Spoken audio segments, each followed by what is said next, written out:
I'm so thankful to get to share tonight. We've kind of, we always enjoy coming and visiting, and we only have a little bit over a week left. So thanks, Brother Andy, for squeezing us in with all the activities that happen this time of year.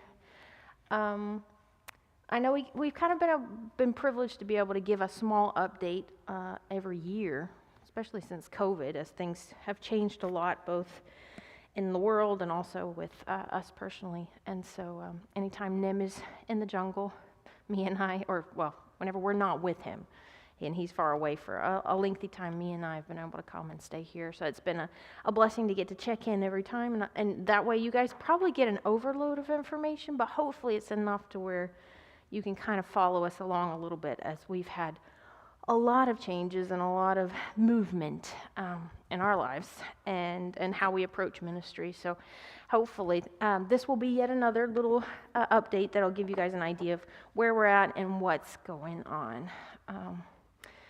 But yes, in case anyone's new, I'm both Katie Lynn and Catherine. I know that can be confusing. Nim is also Nim, but he's also Nehemias in Spanish. He's Nehemiah, if you want to say his name in English. So you guys probably have heard us mentioned in different capacities and at different times. But we've been serving in Peru and Ecuador now for, I always start with when I arrived to Peru, 12 years it'll be now. This summer, Nim obviously was there a lot longer than before and serving a lot before that. But I think we've shared a little bit about his background too, so we won't go back that far. So if it's good with you guys, we'll just jump right in, since we've already kind of gotten open with prayer. So as you guys know, we've spent the last year, roughly not quite a year, but it'll be almost 7 or 8 months now, I think, in Ecuador, starting in the fall of 2024 up until the present, and I'm still there actually in Ecuador. So we're at this moment we are kind of wrapping up our latest stint in Ecuador. He'll be leaving, Lord willing, right as we leave the States. He'll be leaving Ecuador, and we'll be meeting up to kind of start this next stage of life and ministry, which will be in Denmark, which I'll share. Sorry about that. I'll share more about that at the end. But with Ecuador, we started in 2023, the first time we officially lived in the Napo in Ecuador. We'd visited before. Nim had lived in Ecuador before, but we had never lived in the Napo. And so we spent a full year, 2023, a lot of discovery, a lot of, it was a great first year. And then this has been kind of a adding on of about 8 months, just a continuation of what we started in 2023. So I'll let Mr. Morgan, would you mind going to the next slide? Yeah, so let's go on to the map. So I just wanted to start with a little bit talking about the differences between Ecuador and Peru and the Napo. So this is the whole of the Napo River Basin. The outline of it gives you an idea of the territory that's included, and it's very big. I know it looks small on the map, but it's actually huge. And it covers 2 countries. So we're on the border of Colombia, but thankfully we don't go quite into Colombia. So it's Ecuador and Peru. We've spent 10 years on the Peru side, and roughly over the last 2 years we've been in the Ecuador side. The Ecuador side is mountains, it's highlands. So it's a lot more of what we're used to when we think of rivers. So rocky rivers, more shallow, rapids. And then the further down you go, the more it looks like the Amazon River, which is huge and deep and wide and big sandy beaches.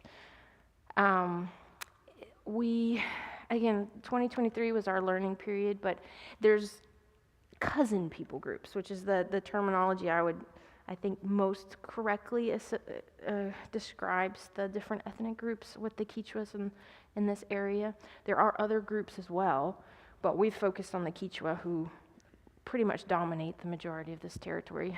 But they're different groups. So if you talk with the Wycliffe, they will say they are different language groups. That's why, like in Peru, we have a language, a translation underway for all of the Peru part of the river. versus the translation that was done in Ecuador. They would describe it as different. The difference may be between like Portuguese and Spanish, or Spanish and Italian, or something like that. They identify it as different enough to require a different translation. So that was what we knew of the differences between Ecuador and Peru when we first got to Ecuador.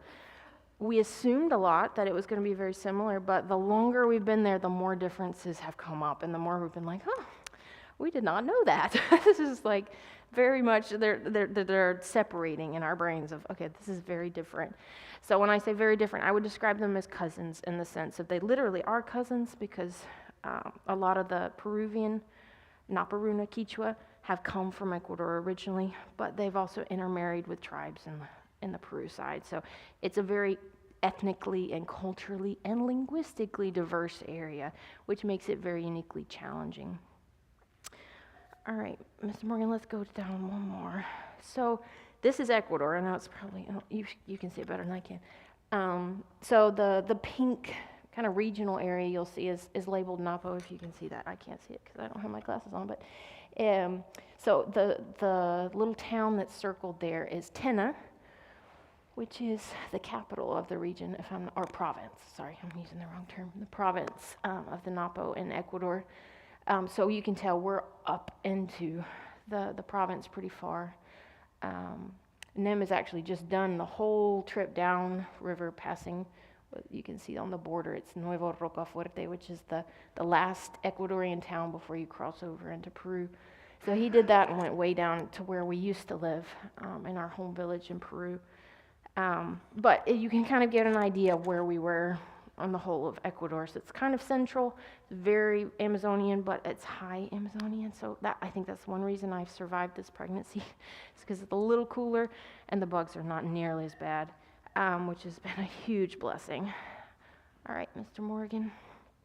Okay, so that also just gives you a contextual idea of where the Napo River is in proportion to the Amazon and the rest of the headwaters of the Amazon, which are all those rivers. But yeah, so that gives you a little bit of an idea. So if we'll go to the next slide. Again, this is a little bit of what we've learned and maybe an overall summary of the differences that we've seen in the Napo and Peru and Ecuador. As I mentioned on the slide, the approach that we have to ministry looks very different on the Napo and Ecuador, not just because the language is a little different, the culture's a little different. Contextually, it's different, it looks different, feels different, because they're much more modern. But there's also an existing church. There's not a huge population of evangelical Christians, but there's a solid start. So that started probably back in the 60s or 70s with some evangelical missionaries. But one of the things that we've seen is it's very, I'd call spotty. It's very focused on certain towns. So there'll be, one little town, for example, Pano, which is one we're really close to, that has a very strong church. And the missionary lived there, and they pastored that church until they left. So that one church is strong, but then all the surrounding communities don't have a church. So everyone that's a believer goes to that one church. So it tends to be they're very spread out, and the churches that exist don't work together well, which makes it very challenging. One, because they're so separated and they're isolated, but also because they've had different denominations and different missionaries from different places.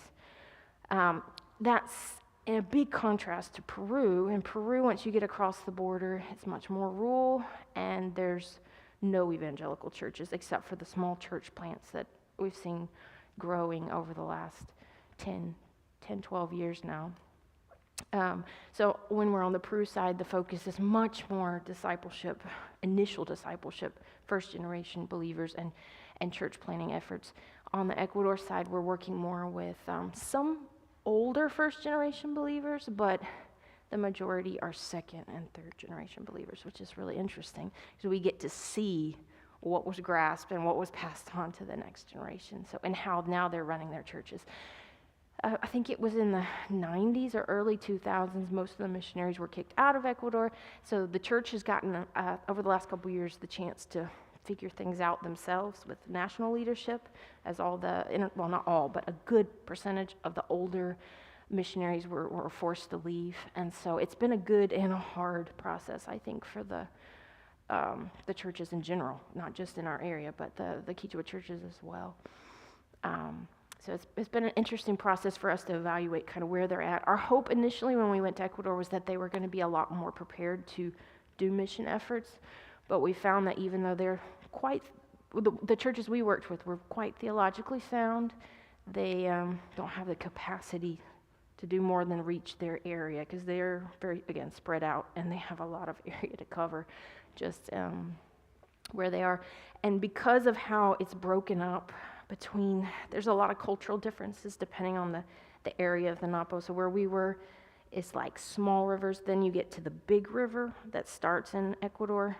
They see each other very differently. So they don't consider each other as close family. They're kind of more, they say that, or they speak like this, or they do that. And then it's us, we do this. That's generally how they talk about each other. And so you notice there's not a sense of obligation, familial obligation that they feel significantly for their surrounding communities. Worse with the Peruvian side, so there's a sense of alienation, I would say. Even though they do have the same last names, and if they look back far enough, they would have some common great-grandparents, maybe great-great-grandparents. Some, not all, but some would be connected, and so there's not a lot of sense of that they're the same group. They would see each other as different cultures and different people groups. So that's been an eye-opening experience for us. We kind of hoped they would kind of assimilate a bit more and want to work between locations and geographical areas. But a big part of that has been that Ecuador and Peru they've had a lot of wars. And so since that border was established, there's been constant tensions. And so I think that probably plays a big role too in why the Ecuadorian church hasn't reached into Peru. There's been some Colombian church influence that kind of filters across the border, but not much. And the Ecuadorians just have never gone that far. Or if they have, it's been an initial trip with a missionary and they never picked it up and went after that. And so it is very far to get down from the top where we are in Tena all the way down.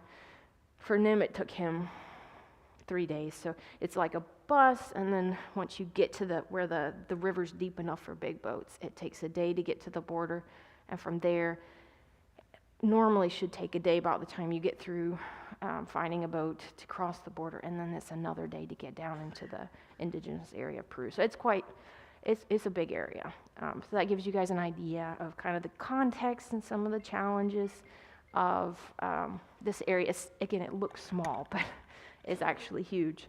Another detail that is important, and we found to be more important this time around, has been the context of the Bible translation efforts.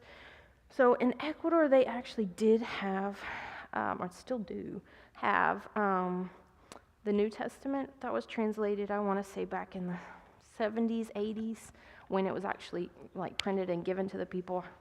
Don't quote me on that because I'm not sure. Somewhere in the 80s, I want to say. But it's an interesting kind of story. It tells you a lot about how important translation work is and how important it is to do it well. But it seems like it was done toward the end of Wycliffe's tenure in Ecuador, because Wycliffe is done in Ecuador mostly. They pulled out and they've moved to Peru. And so I would term it lightly as a failed translation. So what happened is, whatever missionary that did it spent time doing it. However long they spent, we don't know. But when they left, they turned in the whole New Testament and left. But the people, when they got it, they didn't like it. They said, this is not a good translation. You use too much Spanish in it. The main terminology, instead of contextualizing things like prayer, how would you say prayer? If you don't have that word, you have to describe what it is. They just use Spanish words. So anytime it was a difficult word, they were like, okay, we'll just use a Spanish word. So for the local population, they don't see it as a good translation. And plus, once it's printed, it's done. So it's really hard to find the actual physical translation of the Bible, of the New Testament, I should say. One, because it's older, and two, because they didn't reprint after that because it wasn't well received. And the people felt like, well, if we're going to read it a little bit in Quechua and then a little bit in Spanish, we'll just read the Spanish version. And so that's what we found in the Ecuadorian churches is, even though their older pastors often have that translation, they will read from the Spanish translation, and they might reference something in the Quechua translation, but the people don't have the translation, and so they're going to be reading from Spanish anyway, and they don't find it very useful. So on the Peru side, in contrast, they've started a translation which you guys have been hearing about since we started. So it was started in early 2000s. I want to say 2000s, probably when it started, and it's been ongoing, and it's still, I feel like it's got until 2030 programmed for them to continue. So I wanted to hand out these. Feel free to take one and pass on, just so everybody gets a chance to look at what it looks like and how different kind of the modern approach to translation works, Bible translation work is. And sorry, I'm going to run out. You guys just kind of swap and pass. So instead of that challenge of the Wycliffe working 20, 30 years and then at the very end leaving a printed version, this is kind of the approach that they're doing in our area, which I really like. So they started with the blue ones, which is a selection of stories from the book of Genesis. So they pick the kind of the core stories that they feel like you just can't do without. And then they focused the majority of their time so far on the Old Testament, these Old Testament stories. So we don't have a full Old Testament. I don't think we'll ever, at this point, and not in my lifetime anyway, have a full Old Testament translation, but they've done this selection of stories.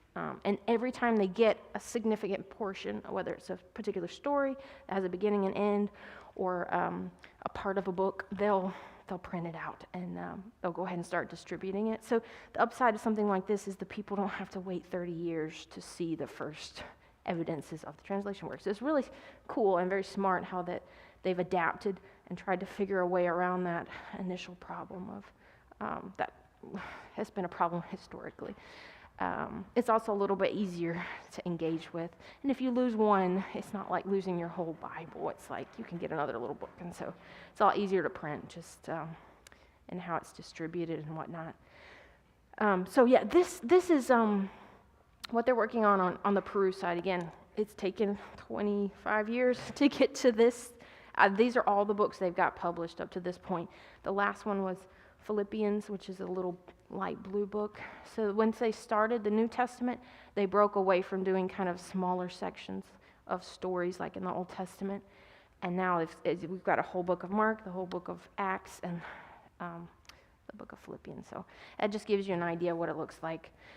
And again, what I'm aware of is that they'll go to 2030 with the translation project. So whether they go past that or not, that's kind of the goal up to this point. Hopefully they'll extend and continue the work, but that's their programmed plan up to now. So it'll be interesting to see how far they get with that. What other books we'll get before the project ends. But so yeah, that gives you an idea. It's interesting too because we brought these with us when we came to Ecuador, and this just shows how the lack of communication happens just because there's a lot of distance and there's a big border. And missions don't often work well together. They don't communicate as well as we would like. But the Ecuadorians had never seen this translation. And so when we brought it over, the Naparuna, and we showed it to some of the main leadership in the different churches, they got really excited. And they were like, well, where can we get this? And we left a lot of copies with them. And some of the feedback we got from them, one was it's written differently. So you'll see you can kind of see with how it's, I guess it's more of something you would need to know, but if you live there, but it's how it's spelt is something very small that would seem to be small, but is actually a big deal. It's very hard to read for the Ecuadorians. In Peru, this is how they would write. What you see, that's the way that their kids are taught in school and the bilingual schools and whatnot. Even though they're not overly literate in the sense that they don't have other books written, when they do not know how to read, this is how it's going to be written out. On the Ecuador side, they use a different alphabet almost, very similar, but it looks different. And so it makes it very difficult for them to read it.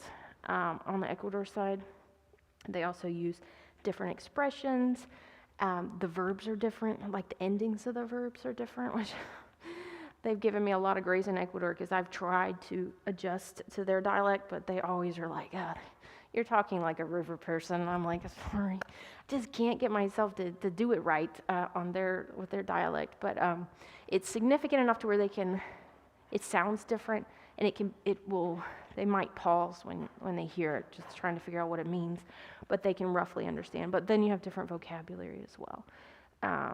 And so anyway, there's significant differences, but the nice thing has been that kind of the more capable readers, the ones that can overcome those challenges, have said that they would like to do something like this and adjust what has been done on the Peru side and kind of contextualize it, so some of the expressions, the vocabulary, the language and whatnot. But that's a big project, so we've begun talking with the leadership both on the Peru side and the evangelical churches on the Ecuador side, what that might look like.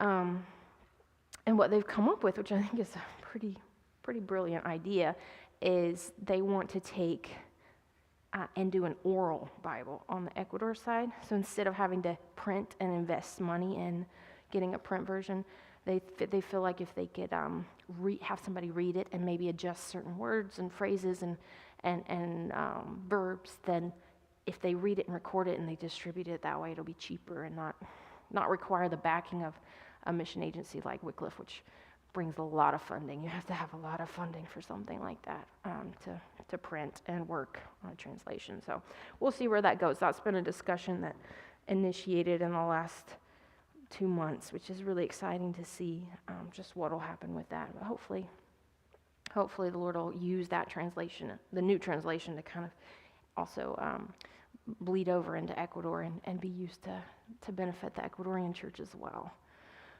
Okay, so that's a little bit about that. Can we go to the next slide? So, yeah, I guess that's everything. If you have some questions, please ask at the end, but I just wanted to start with a little bit of an idea of maybe some of the contextual differences between, like when we say we're in the Napo in Peru, what does that look like, or we're in the Napo in Ecuador? It's a different approach, different context, different language slightly when it comes to dialect. It's also different in what our ministry approach is. One side is much more discipleship and evangelism and church planning. On the other side, on the Ecuador side, it's much more equipping and mobilizing the Ecuadorian Quechua church. So it looks very different. And so what we've spent a lot of this past year doing, well, I say year, 8 months, has been getting the collaborative ethnodoxology project off the ground. So this has been an ongoing project that was initially started in 2023. We had a period where we first arrived and we kind of got a sense of how the Lord might use this. It was something we were praying for, and I think you guys were praying as well with us. It was something we asked for prayer for frequently, but it was a sense of how can we partner and help collaborate with the work of the Ecuadorian church. And this came up, the issue of music, something we observed in a lot of churches where the Quechua church didn't have what we call contextualized music. Their music wasn't theirs, so it sounded like old Southern Baptist hymns or that kind of thing. So hymns I was familiar with. That was more the melodies and the song style. A lot of times the lyrics were translated into Spanish, and at times there would be translations of those songs into Quechua. But we noticed there was, a bit of a need for the people to write songs in their own language. That was something they'd never been encouraged to do, first on the language side, but also their sound, their melodic sound, like what their melodies sound like and what instruments they use. So it always felt like when we would sit in church on the Ecuadorian side that the music, it felt off. It didn't feel right. And if you're a musician and you've been to other countries and you've heard them try and reproduce songs that are from somewhere else, you get that sense of like they're not together and the beat's off and it's no one knows where the rhythm is or when you say what word or when you pause or when you breathe. No, it's all it's not natural. And I don't know if it's something I've become more and more aware of, like with Mia, because, she grew up singing different songs. She knows how to how to guess how a melody's going to go if it's a local melody that from here, like, Twinkle Twinkle Little Star. You can, whether you recognize it or not, you're programmed because you've grown up with certain melodic styles. You're programmed to know probably what comes next, kind of how to end a phrase or where the notes go. It sounds and feels natural. But when you get out of your kind of musical comfort zone and what you've grown up listening to and what you expect things to sound like, music can sound very strange from other cultures. And I know some of you guys have been to India and different places like that. It sounds chaotic to us because it doesn't do what we expect it to do, and it can be very difficult to try and sing along to those different musical styles. So that's basically what a church, an indigenous church or international church does a lot of times. So they try and copy what we do, because that's all they know. They've just been taught, okay, to sing in church sounds like what the missionary does, and the missionary only knows this way, and so we've got to figure out how to sing like that. And the end result is something different, close, but not quite, and it's hard to sing confidently when you don't know what the melodic system is or what to expect. Your musical instincts are different. And so what we've tried to do is encourage different musicians and Christian leaders in the area to start to think about what their song would sound like in church if it just came from them and it didn't come from somebody outside. So we've gotten to experience kind of this initial project of what that's like. It could be very different depending on the people group, but let's go ahead and listen. Oh, before we do, actually, I do have a little video, and it's more of a audio, more so than visual. Actually, can I get, Lars, can you help me? That way I'll make sure everybody gets one before the video starts. So this is just a selection of some of the songs that these guys and a few others wrote. So this was the team of what became the team. This is kind of how the Lord led, of believers who came together to write songs and who were faithful and came every week and really contributed their time and efforts into this process. And I think they got the idea really well of what we were looking for, and so, or what we were trying to ask them to do. So here I think we have 9 of the songs that they wrote. So some of these songs were actually lyrics that they had written years ago, but they hadn't put it to music, or they didn't really know what it was. Just something, in their own personal walk with the Lord they've been inspired to write, but it had never been kind of distributed or shared. And then other of the songs were songs that were brand new. So during the process, they'd be like, okay, well, I'd be like, hey, can you write a new song? What would you write if you wrote a new song? Here's some passages. Would you think these sound good? What could we sing about? And so there's a wide variety of topics. They did a really good job of just writing about everything. So there's some that are narratives. So like, for example, there's one, let me see if I can find it real fast. The one about Christ's last words, and the even today, that's number 6, for example. So it talks about the thief on the right hand of Jesus that came to faith at the very end. So they have that. There's another one that's like a prayer, another one, couple that are like what we call just worship, straight up worship, or a call to worship, I would say. Others that are more based on a concept, like come and worship. Other passages that are based on passages of Scripture, like a new song, which is Mushu Takina, which is the last one, which is based on the passage we talked with them a lot about, which was Psalms 96, which talks about sing to the Lord a new song. So they took that idea and tried to write it into a song. So just to give you a preface before the video, one of the things that I was trying to encourage them to do throughout the process was to write it like their music sounds like. And that was really hard for them. And that was surprising to me because they would come up with songs, but then I'd be like, that sounds like an old Southern Baptist hymn. Like, you're still writing it to sound like what you think the church music should sound like, because that's what they knew. Church music had to sound like that for them. But I would always try and push back and say, well, what could it sound like, what you would sing at home? What do you sing at home? And they would always be like, And so it took us a while. So the first couple that we wrote, which these are not in order, they're just kind of all mixed together. But the first couple, I kind of was like, okay, yeah, that's good. Let's record that. Let's work on it. But it was a little bit more Western for me. It was like, I can sing this song very easily. I'll learn it. And then as time went on, I started to notice it got harder for me to sing because I was like, oh, I don't know where this song is going. And this is actually really hard. Like the rhythm was hard and the melodies were hard. And it was because it was foreign to me. It was not something I was used to. And they would kind of laugh because they'd be like, finally, something you can't sing. And I'd be like, yeah, this is good. This means it's not my music, it's your music. This is really good. And so you're going to hear a couple different styles. They threw in a lot of different Ecuadorian styles and mixed because they're more of a modern group in comparison to the Peruvian side of the border. They've been exposed to a lot more national Ecuadorian music, and so there's a lot of different rhythms that I had no concept of, but they integrate, they kind of go in between and mix the different styles, but still somehow make it their own, which is a good representation of what their modern musical style is while still being very much Quechua. So, Mr. Morgan, can we pull up that video? Do you know where that is? And I've got this so you can follow, you can breeze kind of through the lyrics just so you know what they might be saying. I've just got little snippets, but this is like the full lyrics of each of the songs.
Dios kamanamuna macai kararunara upinara sakishaga Dios paña virikunuma upinara sakishaga Dios paña virikunuma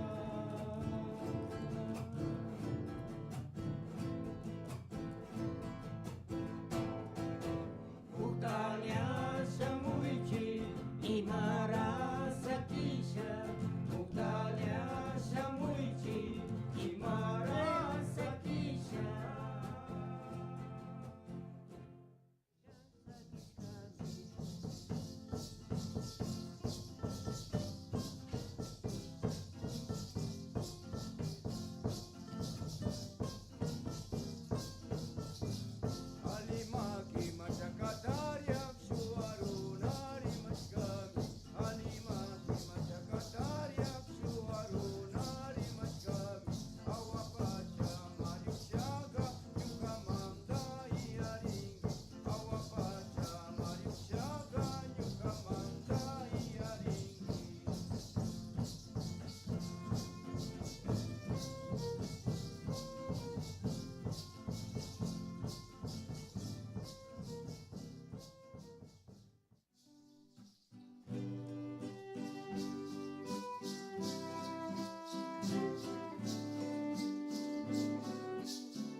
So that gives you an idea. I don't have the last two. I threw them on there, but I don't have them on the video. But that just gives you an idea of some of the sounds. So you might recognize, kind of feel like some of the melodies are familiar or more westernized, and then there'll be others that are a little different. Generally, when there's less notes involved, it's more local, because a traditional indigenous song would be only 3 or 4 notes. So it's very repetitive, and it would be, a trichord or something like that, so if for the musicians involved. So it's really interesting to hear kind of their adjustments. So one of my goals was that we would be able to write music that we could use and kind of adapt for the Peruvian side, since they're new churches and they don't have a lot of songs in Quechua. The Wycliffe missionaries have translated a few more popular national Peruvian worship songs, but one of the things we've noticed on the Peru side as well is that the people aren't singing the songs. Like, they'll listen happily, they love music, but they're not reproducing the songs, so it's not sticking with them. And so we're hoping to kind of take some downriver. So some of the songs we've written, I think, will go downriver and hopefully maybe be well received and kind of stick more with the people. Others are more Ecuadorian, and then others are more Western in the sound that they have. So all good on the language. We'll just have to adjust some of the wording and the dialect differences. But a lot of the differences that we were working towards was the kind of the melodic sound, something that would be more recognizable and easy to sing for the people. And so we were working that direction, and it was a process. It was very much a process, since most of the musicians that we were working with, again, are more modern. They're not what we would call traditional rural Quechua people. They've adjusted a lot more to modern society in Ecuador, and so their influences, their melodic preferences were a little different. So they've worn multiple hats when they've been writing. But hopefully you got a chance to look. This is not something you have to study or anything, but it just was interesting to me to see what they wrote about and what just naturally came up, and the variety of songs that they just naturally wrote. We didn't talk about, like, Thanksgiving songs and prayer songs and worship, and we just kind of talked about topics, and so they wrote about a little bit of everything, which I was really impressed about. The song that's literally called Drunkard, which is the Machaycara song, which is number 5. That was one that the oldest member of the group had written a long time ago, and he described it as his testimony, because alcoholism is a big prevalent issue in the Napo, both on the Ecuador side and on the Peruvian side, and so it was something he had written a long time ago, but it speaks directly to an important issue within the group and his call to people to come away from alcoholism and to find their hope and their faith in the Lord. And so it was interesting to see just what they wanted to write about. So that gives you a little bit of an idea of what we've been working on. Thankfully, NIM has been downriver this last month. When we first went to Ecuador in the fall, our goal was we were going to go to Peru for this past month, which was all of April, because on the very traditional deep jungle area that is the Napo on the Peru side, they have a month of celebration and music and feasts and dancing. And so our goal was, we'll start in Ecuador, we'll get things started, and then we'll go and record as much as we can of the most traditional forms of the music, which Ecuador doesn't have as much that has remained from their traditional music. So it would kind of give us an essence of what would be the most recognizable melodies from the present, but also the past for the Ecuadorians. It would be the present for the Peruvian Naparuna. And so Nim has been recording every day, and anytime he sends a voice message, I can hear the drums in the background. So it's like, oh, I hate that we can't be there. But when we got to Ecuador, we found out we were pregnant, and so we've been holding on, waiting to see, like, should we all go? Should we still all go downriver this month? And in the end, we decided it was not worth it, the risk, and that Nim could do it all on his own, which I hated to leave him hanging on that. But he did really great and has gotten hours and hours of recording that now, as we go back to Denmark, we'll be processing and going through. As an ethnodoxologist, like, for example, on the Ecuador side, I feel like both the church and the musicians are established enough. where we could give them the idea and they would run with it and come up with great ideas. And if we needed something, for example, for a more rural church, we can encourage them to write something a little more traditional. But on the Peru side, because there's not been strong churches or really a church present up until these most recent years where church plants have begun to form, we didn't feel like the people had the basis to write songs for the church, because you have to have some biblical knowledge about what we're singing or what we would be singing about, and also just time and faith to write, reflexively about their walk. But also there's not a lot of, I don't think they would know what to do with the idea of write a song. Like in a lot of indigenous groups, they have a set of old melodies and they reuse those old melodies over and over again. If you saw one of the links I posted, I think it was yesterday even, from the Wairani missionaries, who were very close actually to where we were, about an hour away. They were doing ethnodoxology as well with the group that Jim and Elizabeth Elliott originally worked with, right? And again, an area that's very close to us, but it's a totally different people group. But they're very similar in a lot of ways. So they have a set of old melodies, and they reuse those melodies over and over and over again. It's very similar, is what we found on the Peru side of the Napos. They have a set of about 10 melodies, and they use those melodies over and over and over again. And they don't write new songs, so it can be very confusing when you say, okay, write, what would you write? And it's like, they're like, what? Who writes songs? What are we talking about? So these musicians were much more modernized, and they would think outside the box and think a little bit more Western music-wise. But one of the things we've discovered is recording and then writing out the music. We think will be kind of the first step to encouraging the Peruvian side of the Napo to write their own songs. So once we identify the melodies, being like, here's the melody, what words would you sing to that melody, and what would we sing about when we look at Scripture? And maybe giving them some ideas of topics we could sing about, or stories, which that's one of the things we talked about. Was kind of one of the practices we had with this particular group of musicians. We would say, okay, what story do you like in Scripture? What story speaks to you? Okay, let's read it, and now let's think a little bit about what would you write, and then come back next week and let's see if we can sing a song about that story. So that would be more akin to what we would do on the Peru side, Lord willing, in the future, as we hope to encourage the growing church there to write their own music as well, and use those 10 melodies to write new music for the church. So anyway, that gives you a little bit of an idea of where we're at, what's been accomplished. I think things have been kicked off well. It's been a big learning experience for both me and them.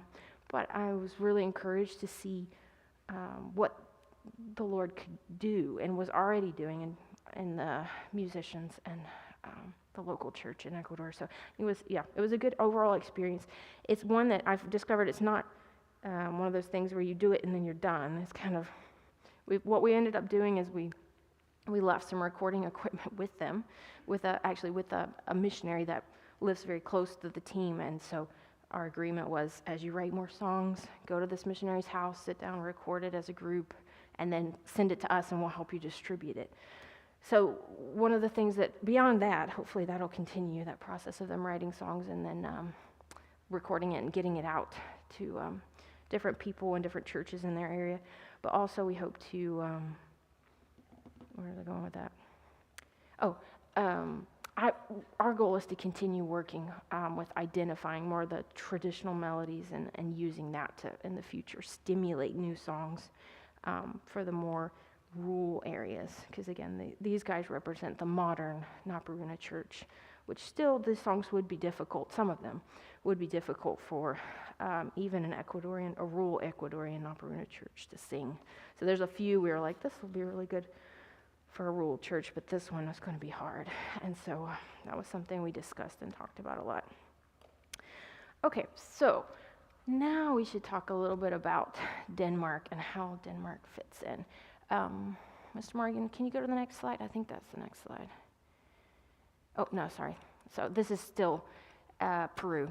So those were just pictures from NIM's trip this past month in the Lower Napa, so you can already see the differences between just how Ecuadorian Naparuna would dress versus, more traditional rural area of the Napo in Peru. So,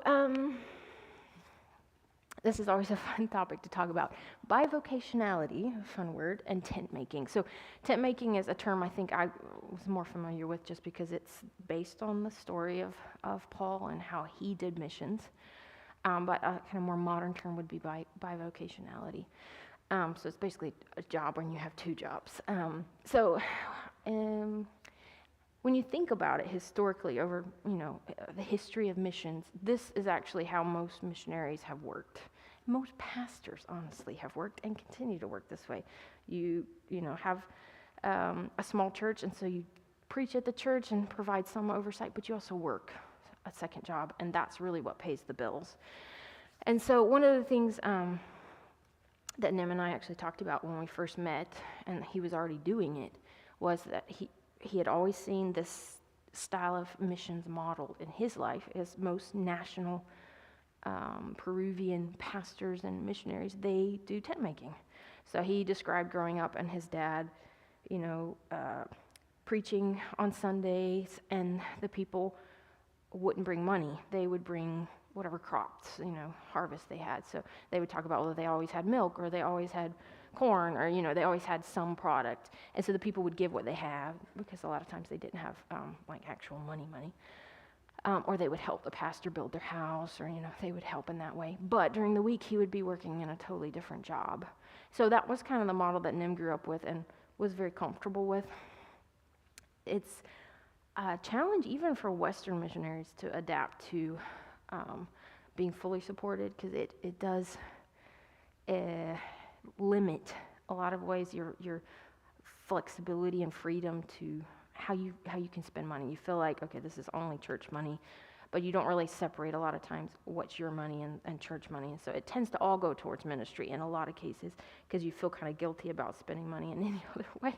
So even for Western missionaries, it's like the dream is tent making. And I found that to be true both in my personal preference. Like I don't really want to spend money given to us on me. I want to spend it on our ministry. Kind of it just makes it feels right. But most missionaries actually would much prefer to do tent making just because that gives them the ability to kind of provide for their family, which I guess maybe that's the sense. You feel like you should kind of provide for yourself and your family in some way. Anyway, totally somewhat off topic. But so that's what we've actually been doing. We've been doing a form of tent making from the beginning because even when we met, Nim was already doing this style, which he had done since college. So he was basically already studying anthropology and was doing different jobs that were paying like secular jobs. And he would always go into an area and work, but then he would also do partner with local churches or work with a local missionary. A lot of times with the Wycliffe, if it was a more rural area, because the Wycliffe tend to be there first. A lot of times with translation work. So he had already grown up doing this, as a 20-something-year-old anyway. So when we met, he was doing this as well. So he was doing his studies in Ecuador, actually, in Quito, the capital of Ecuador. So he was being paid as a researcher, a student researcher, and he worked actually in the Napo researching. And so we were able to see each other, and our dating life was like that. He would come, and I would already be in the Napo, and we'd see each other. So it was already modeled from the beginning. Once we got married, he continued to do that. He's always brought in income while we've been serving in an area. I think there might have been a period of about 2 years where we were traditionally fully supported, but the rest of the time he's always found ways to be bivocational. And that's something we've talked about and shared a little bit about, but I think it's good to use that terminology because it makes it make more sense what we're doing. So why we're in Copenhagen in Denmark, this is a continuation of what we started in 2022. So getting out of COVID and all those fun years of kind of transitioning out of COVID, Nim started a doctorate in England. So if you remember back, and you may be wondering, what were we doing in England again? So we were in England for a year, And the Lord opened up some great doors to do ministry with English, teaching English to immigrants and stuff, and using Bible storying still to communicate the gospel, which was a fun connecting point. While staying connected to the NAPO at the same time, he was studying and working on his doctorate.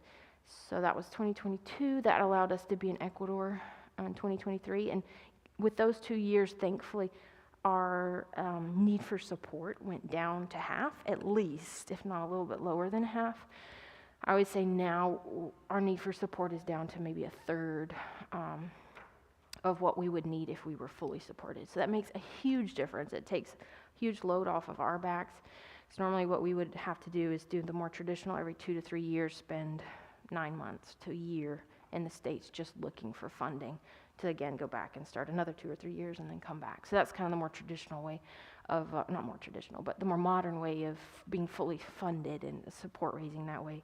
So that's alleviated that pressure, and we've not had to spend that time fundraising. We do try and keep up with everyone, and the Lord's provided a way to stay connected with the local church by our more regular visits, which has been a huge blessing as we've shifted from being under the umbrella of Pioneers and the national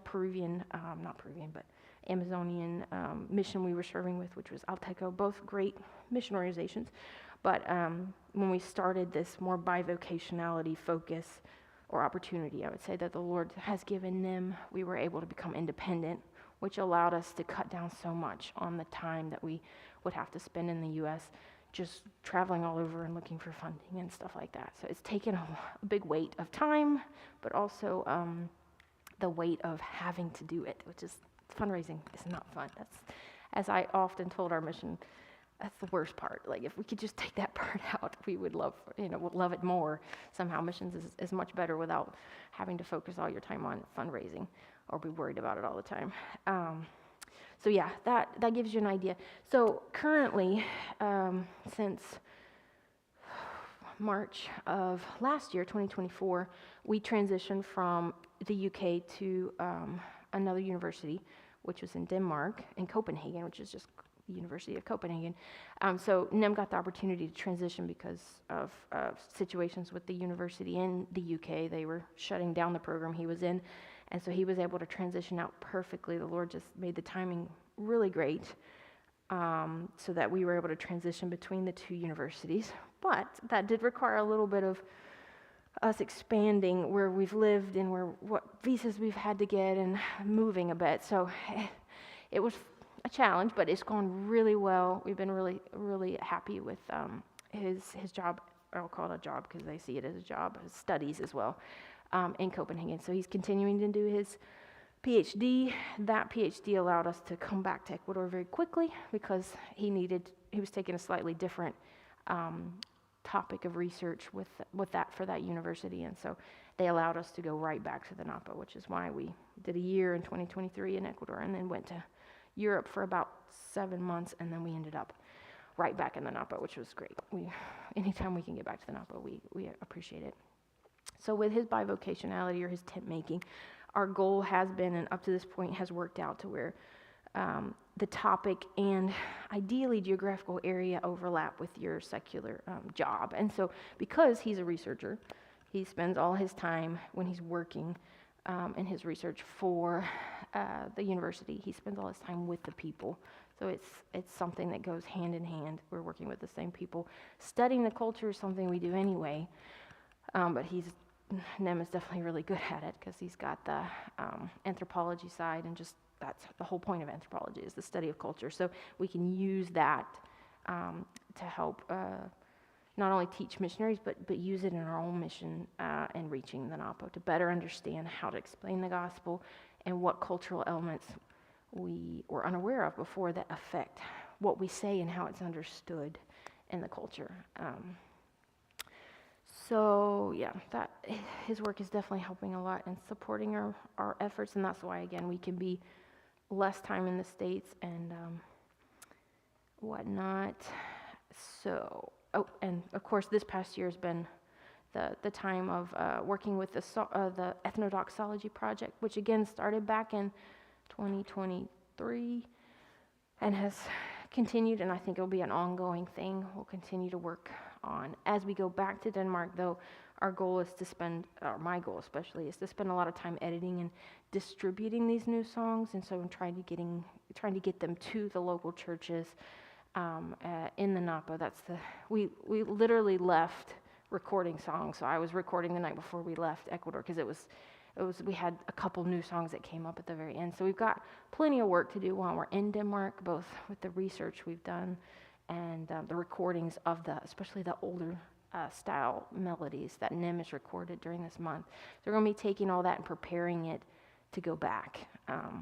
And we've also had one of the upsides and downsides is modern society, and just globalism is everyone's connected nowadays. So even, especially in Ecuador, there's good signal and everyone has a cell phone. Peru side, there's sometimes signal, and still everyone has a cell phone. I'm not sure how that works, but they when they go down the river, to where there is signal, they'll use their phones, or they'll record music, or not record music, but they'll get like USBs and bring them back. So they always have music coming and going.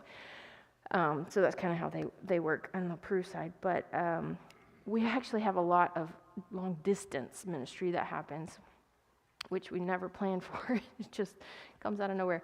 There's a lot of that going on. So there's a lot of ongoing ministry efforts and communication that we're very thankful for. And so Nim is often wearing multiple caps, as we would say. Even when we're not there, he's there mentally and emotionally as he's communicating with people regularly, both from local churches and people that we're looking to encourage in the faith, or either they're new believers or, Lord willing, will be believers in the future. And then, of course, lastly but not least, our baby boy will hopefully be born in Denmark in a couple weeks. So that's another big piece of going back to Denmark. We had originally hoped to finish out these next couple months again in Peru and Ecuador. We didn't have to be back in Denmark until August, but we did not want to take on doing passports and paperwork for him in Ecuador because it was going to take way too long, and we weren't going to get back to Denmark in time. And so we decided to go ahead and go early. So that's been one of our challenges, actually, getting back to Denmark, is that we've had to find housing for this little stint, this extra 2 months that we're going, kind of anticipating his birth and getting ready for him. But in a lot of ways, we recognized with him it was going to be hard to do the whole process of pregnancy and birth in the area we were. I mean, it's modernized, but it's, we had to go out to get good medical care anyway. So it was going to require us to be outside of the area. So in the end, we've decided just for him to be born in Copenhagen. So it worked out. It's, Lord willing, it'll work out.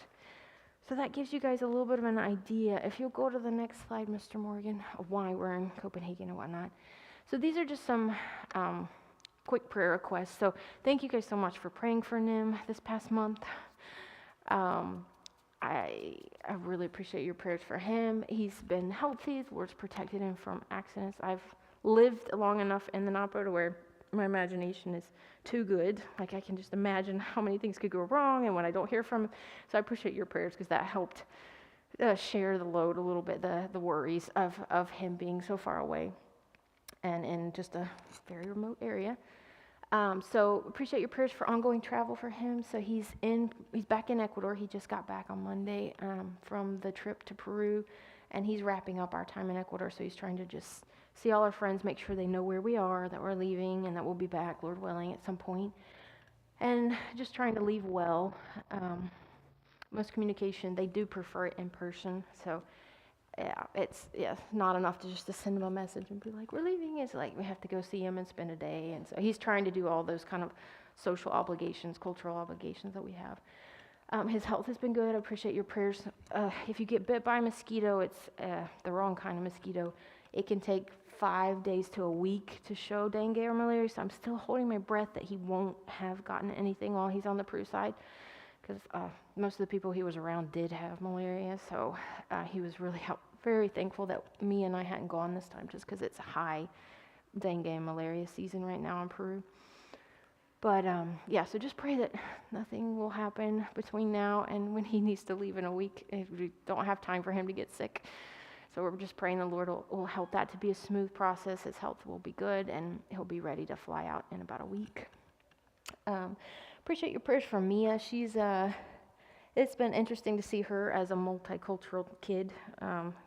They call them third culture kids sometimes. I think missionary kids are generally called third culture kids, but I don't know what she is at this point. She's probably fifth cultural kid. I don't know what that means. She's got so many experiences.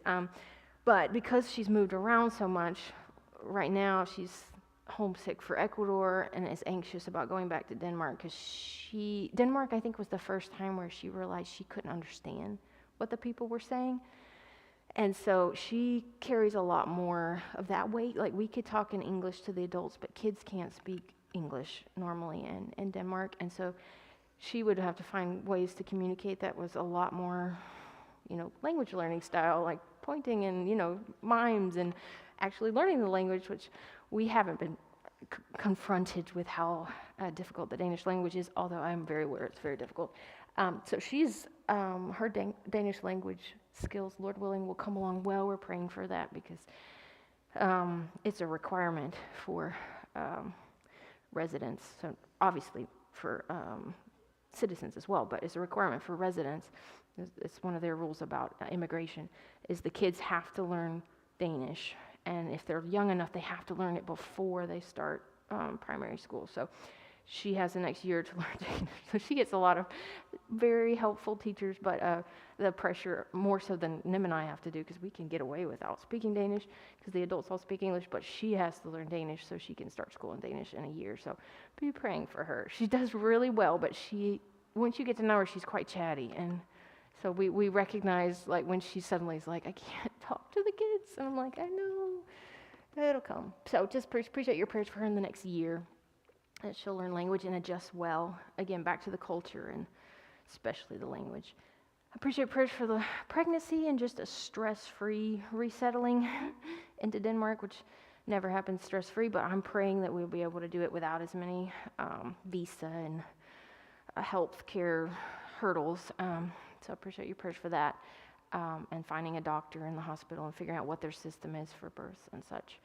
Obviously for a healthy birth as well, and just for our first, recovery and all that whatnot. And then for our ongoing ministry opportunities, there's a lot, and we'll Lord willing be sharing about those as time goes on. Ooh, it got late really fast. So there's obviously the continued research into the musical and tonal system of the more remote Napo area, so what Nim's bringing back that he recorded, and then a continued the development of music, worship music for the remote Peruvian Napo church, but also the Ecuadorian church, Lord willing. And then, we'll be continuing to look to support and partner with the existing Runa believers and missionaries that are in the different areas, both on the Peru side and Ecuador side. Sorry, I really expected to be done a lot earlier. That took a lot longer than I expected. I will turn it over to Brother Andy because we did go way over, and let you guys go. Thank you guys so much.